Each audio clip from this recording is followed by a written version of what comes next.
Hey everyone, welcome to another Junxions development progress video, and let's talk bikes.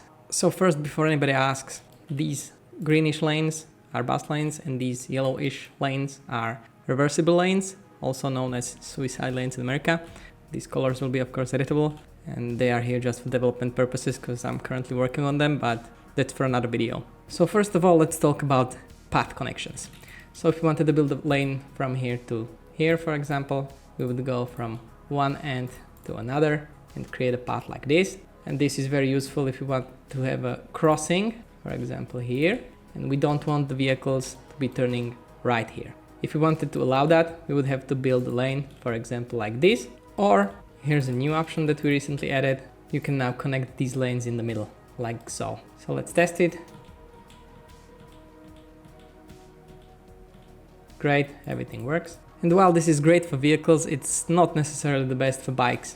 And the reason is as follows. Let's clear this. Let's build a lane, a bike lane, for example, from here up there. And then another bike lane that goes here. And let's pretend it connects here. Let's pretend this is another bike lane. So if this was a vehicle lane, vehicles wouldn't be able to cross between these two lanes. But since this is a bike lane, it would have been very weird to expect cyclists to not turn right here, even though these lanes technically aren't connected, they just cross. So for the bikes I had to code a different AI, and as you can see, it has no problem taking a turn right in the middle.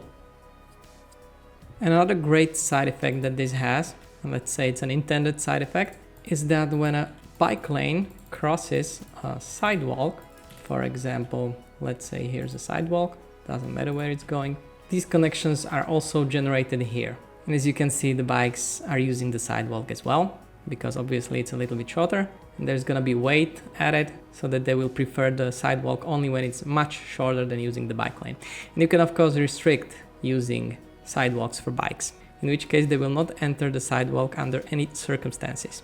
Another great thing about this is that it does not only apply to sidewalks, right? It also applies to lanes, but currently it is not finished, and it's probably not going to be before early access release, because if we want to make it this year, we have to start leaving some features for later. But what it means that in the future, we are definitely planning for bikes to be able to enter vehicle lanes. So this wouldn't be Junxions if we didn't take things to an extreme. So let's do just that. Let's pretend we've forgotten how to connect lanes and build something, let's call it unique. We can also roleplay as a 2-year-old toddler and start drawing these lanes in whatever way we feel is appropriate, with no understanding of logic, reason, engineering, or anything really. I mean, if you build something like this, it's obvious you have some issues. Okay, looks fine to me. So let's see how the AI handles it. But of course, I've missed a little part right here. So let's start the simulation. And as you can see, the bikes have no trouble finding a path through this very silly maze. So up until this moment, the bikes were riding in both directions, but thanks to another new feature, you will of course be able to build directional bike lanes. Let's try building a directional bike lane here by holding Alt, and let's build the other direction going this way, and let's test it out. Works as intended. This functionality unexpectedly, or maybe expectedly for those of you who understand our core principles, also applies to pedestrians. So you can build direction restricted sidewalks, walkways and crosswalks. So let's take this opportunity to take one of the best inventions in traffic and apply it to pedestrians. I'm of course talking about roundabouts. So first of all, let's clear this and let me build a circle. I'll start by setting these precision variables to something else so it's much easier. 7 meters sounds great.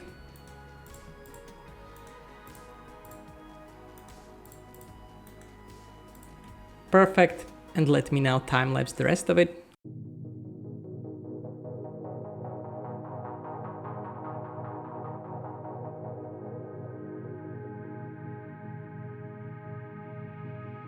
And let me add some finishing touches, for example an island in the middle, and let's place a tree. I don't like this one, come on, yeah, this looks much better. And for example, a street lamp. So let's see it in action. I gotta say, these are one of the most disciplined pedestrians I've ever seen. But let's get back on track. Let me regenerate this intersection. Let me remove this bike lane. and fill it, for example, with lawn. And let's see what the cyclist does. So as you can see, they have no trouble switching to a sidewalk and continuing forward. While we're at it, let's take a closer look at their animations and models. So when a cyclist is waiting at a red light, they will obviously put their foot down. And after the green light, they will start cycling. There are still some graphical glitches and load issues that are gonna be fleshed out before the release. Also, please excuse the AI doing funky stuff. I am currently in the progress of rewriting large parts of it. And as you might have noticed, while pedestrians and cyclists do collide with vehicles, they don't collide with each other. This is something we would like to work on down the road, but it's going to be only after early access release. This is because, as I've said, we would like to release this year. Our budget is limited, and we figured that phasing pedestrians and cyclists do not affect the simulation as much, mostly because in the real world, unlike vehicles, pedestrians and cyclists can very easily avoid each other, even at higher numbers. Real throughput issues start when the traffic volumes become really large, in which case the individual pedestrian simulation should change to crowd simulation, or even something like a fluid simulation. So that will be something for later. For now, thank you for watching, and I'll see you next time. Bye bye.